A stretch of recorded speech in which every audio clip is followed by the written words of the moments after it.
Olá, bom dia para você que está acompanhando a programação da RIC TV Oeste. Hoje nós vamos falar sobre esteatose hepática, ou como é popularmente conhecida, gordura no fígado. Para você saber como evitar todas as complicações que esta doença traz, o Medicina e Saúde ouviu os especialistas Ricardo Tsuchiya e Andrea Tiratori. Tem também uma entrevista com o presidente da Sociedade Brasileira de Cirurgia Cardiovascular, Dr. Rui Almeida. Gente, o programa tá bom demais. Se eu fosse você, não perderia. Avisa a família, o Medicina e Saúde está no ar.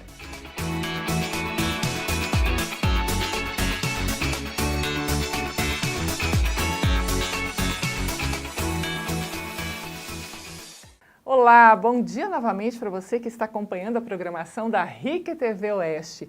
Eu começo o Medicina e Saúde entrevistando o Dr. Rui Almeida, que em janeiro tomou posse como presidente da Sociedade Brasileira de Cirurgia Cardiovascular. Bom dia, doutor Rui, seja bem-vindo. Bom dia, muito obrigado pelo convite, Soraya. Bom, é um prazer tê-lo aqui. Doutor Rui, o senhor ocupa um cargo de extrema importância numa sociedade igualmente relevante. Como é que se deu o envolvimento do senhor com a sociedade, que culminou na posse como presidente, e qual é o seu principal desafio nessa gestão? Veja, nós começamos a trabalhar para a sociedade, primeiro na Sociedade Paranaense de Cirurgia Cardiovascular, isso já há uns 14, 15 anos atrás, e entramos dentro da Sociedade Brasileira como membro do Conselho, depois presidente, diretor científico, vice-presidente, e fomos eleitos em abril do ano passado, nós fomos eleitos presidentes da sociedade, começando o cargo em janeiro. É muito gratificante, especialmente porque foi uma eleição extremamente disputada, com o maior número de votantes da história, e nós ficamos muito felizes de ter conquistado esse espaço, porque realmente é o reconhecimento dos pares pelo serviço que vimos fazendo. Sem dúvida. Naquela altura, se baseava a nossa chapa em defesa profissional e educação médica. E a educação médica é um dos pontos mais relevantes que a gente tem feito durante todo esse tempo. Como organizar a residência médica para cirurgia cardíaca, que nós mudamos essa residência. Ela era 2 anos de cirurgia geral e depois 4 de cardíaca. Agora nós temos acesso direto à residência em cirurgia cardíaca com 5 anos diretamente. E fora isso, mais os projetos que estamos fazendo de educação para as novas tecnologias, como por exemplo o implante transfemoral da válvula aórtica, sem precisar fazer uma cirurgia aberta convencional.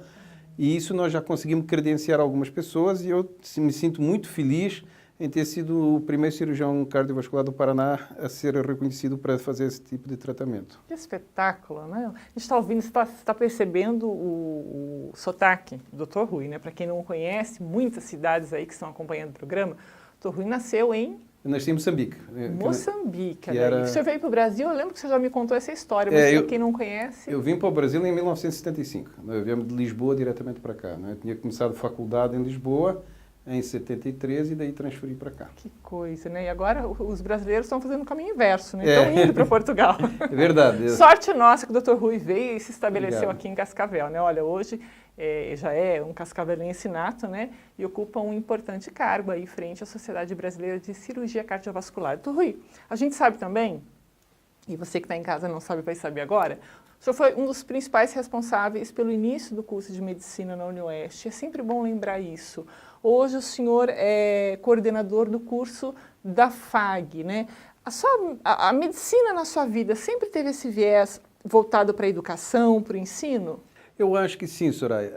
Nós começamos, eu fui coordenador do curso da UniOeste, de Medicina da UniOeste durante os primeiros 5 anos e começamos montando isso.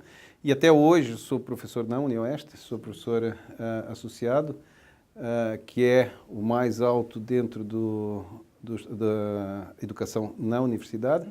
E eu acho que tem um viés muito grande, porque meu pai era professor universitário. Não de medicina, ele era engenheiro agrônomo, mas eu sempre via isso e vi isso com bons olhos, principalmente em poder passar para os outros a experiência que nós temos. Aí, como eu estava na UniOeste e a FAG acabou montando um grupo de pessoas que estavam interessadas, eu fui convidado a participar desse grupo e depois disso eu trabalho nas 2 faculdades, nos 2 cursos de medicina e não vejo diferença entre os 2 cursos no sentido de que eu tenho tempo para dispor para os 2. Evidentemente que algumas coisas que os cursos estão crescendo e a grande vantagem que a gente vê é que daqui de Cascavel, que foram muito criticados os dois cursos no princípio, hoje em dia nós estamos formando profissionais excelentes, muito bons. A gente vê isso pela residência médica, como eles conseguem entrar nas residências, e a gente vê isso, mesmo aqueles que ficam por aqui, como eles se distinguem em relação aos outros. Tá certo. O senhor participa também ativamente de eventos científicos, de congressos em diversas localidades do mundo. A gente percebe, quem tem o Dr. Rui nas redes sociais, ele sempre está divulgando. É importante a gente acompanhar também, né, essa questão da inovação do profissional. Se eu pedir para o senhor, comparativamente, me falasse como que é a questão da tecnologia, da capacitação do cirurgião brasileiro, né, do pesquisador em relação aos profissionais de outros países, o senhor conseguiria me passar essa percepção que o senhor tem? Eu acho que, primeiro, em cirurgia cardíaca, não posso falar em todas as especialidades, mas em cirurgia cardíaca, o país está na vanguarda mundial. Nós temos cirurgiões que foram elite dentro da cirurgia cardíaca mundial, como o professor Adib Jatene, o professor Zerbini, o Dr. Randas, quer dizer, o Dr. Domingo Braille, são uma série de pessoas, o Dr. Enio Buffalo, todos eles fizeram inovações na cirurgia cardíaca que a nível mundial foram reconhecidas. O que acontece é que muitas vezes, talvez face aos problemas económicos que nós temos, a tecnologia não chega tão rapidamente ao Brasil. E o cirurgião brasileiro é extremamente criativo para conseguir fazer coisas que se fazem lá fora por um preço diferente. Esse é um ponto. Mas a gente vai lá fora buscar conhecimento para poder trazer para cá. E aí sim, quer dizer, nós temos cursos dentro das sociedades que mostram para quem não pode se deslocar lá fora que consiga absorver os mesmos conhecimentos e nós compartilharmos com todo mundo. Esse talvez seja o principal motivo de nós estarmos dentro da vida associativa. Doutora, nunca é demais a gente lembrar que as doenças cardiovasculares são as principais causas de morte no mundo todo, né? O senhor, como especialista e à frente de uma sociedade tão importante como essa, o senhor poderia, de forma sucinta, fazer um esboço de como está estruturado o atendimento dessa especialidade em nossa região?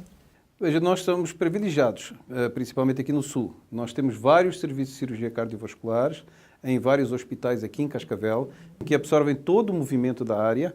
Então, nós não temos problema dizendo que nós temos uma fila de espera muito grande. Não, não existe fila de espera tanto para os pacientes que são previdenciários, quer dizer, do Sistema Único de Saúde, bem como aqueles pacientes que têm convênio ou qualquer coisa. Não existe também uma diferença entre um e outro. O atendimento é feito pela complexidade do problema.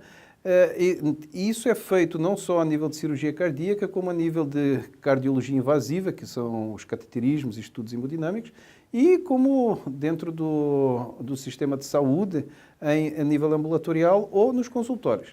Então, aqui no Sul, nós não temos tantos problemas que possam dizer os pacientes ficam esperando, como a gente ouve falar em muitos casos que os pacientes ficam na UPA. Eu acho que nós temos um nível de medicina aqui, de atendimento, muito bom. Com relação a situações de maior complexidade, transplantes, hoje quais são os principais centros onde esse serviço é utilizado? Veja, o serviço de transplante, bem assim como o serviço de cardiopatias congênitas, que são as crianças que nascem com defeitos cardíacos, eles têm um grande envolvimento de outras áreas. Então, o transplante, além dos médicos, que precisa de um serviço de psicólogos, um serviço de apoio social e tudo isso, e tem que ter ambulatórios que são referendados. No Paraná, os grandes serviços de transplante cardiovascular estão em Curitiba, em Londrina e em Pato Branco existe também um serviço. Os mais, digamos, aqueles que realizam o maior número de transplantes cardiovasculares no Paraná são basicamente Curitiba, seguida de Londrina. E o que falta para Cascavel ter esse serviço, doutor? Veja, o sistema tem que ter uma série de pessoas que estão envolvidas e que queiram fazer. Então tem que haver um envolvimento como um envolvimento a nível universitário, isso seria extremamente importante, para que se pudesse trazer. Todos os cirurgiões que fazem cirurgia cardíaca são capazes de fazer transplante cardiovascular, porque é uma cirurgia que não é tão difícil tecnicamente como fazer uma ponte de safena ou operar crianças. O problema é o acompanhamento, que tem que ter um ecocardiografista para continuar vendo, tem que ter pessoas cardiologistas clínicos que acompanhem isso a nível ambulatorial e para isso precisa de uma verba grande. o que eu acho que é mais importante do que ter em Cascavel é ter bons centros que consigam congregar.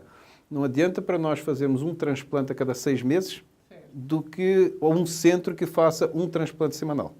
E como nós não temos muitos doadores, infelizmente, que nós temos esse problema, né? Tem toda uma cadeia aí, né, de desenvolvimento. Doutor Rui, obrigada por sua participação aqui no Medicina e Saúde. O senhor tem aí uma excelente semana, tá bom? Obrigado, Soraya, pelo convite e um bom dia a todos os telespectadores. Ok, olha, a gente vai para um rápido intervalo comercial, mas na volta a gente vai falar sobre esteatose hepática, a famosa gordura no fígado. Você não pode perder, é rapidinho.